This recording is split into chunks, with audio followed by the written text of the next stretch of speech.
परंतु उसकी हालत क्या होगी? आपने उसे सबके सामने नीचा दिखाया है।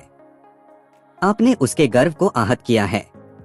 वह आपकी जीत से चिढ़ जाएगा और अपनी इच्छा के बिना जो बात मानता है वह अब भी उसी विचार का होता है।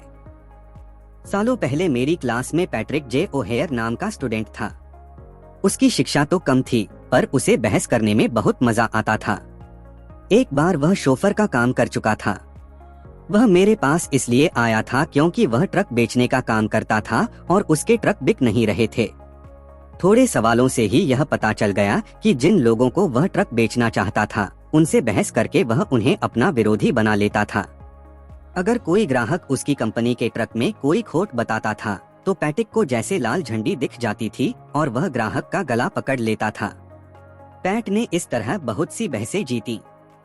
जैसा उसने बाद में मुझे बताया, मैं अक्सर किसी के ऑफिस से यह कहता हुआ निकलता था, आज मैंने उसे सबक सिखा ही दिया। निश्चित रूप से मैंने उसे सबक सिखा दिया था, परंतु मैं उसे कुछ बेच नहीं पाया था।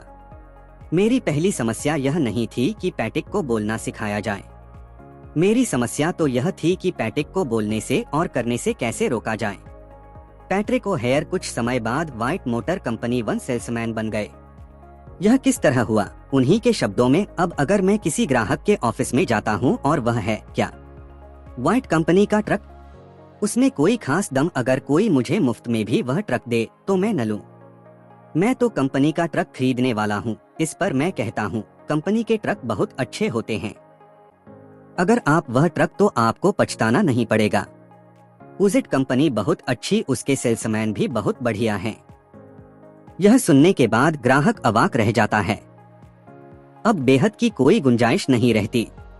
अगर वह कहता है कि हुजिट कंपनी के ट्रक सबसे अच्छे हैं और मैं यह मान लेता हूं तो वह आगे बहस कर ही नहीं सकता। जब मैं उससे सहमत हो जाता हूं तो वह पूरी दोपहर यही नहीं दोहरा सकता कि हुजिट कंपनी के ट्रक सर्वश्रेष्ठ हैं।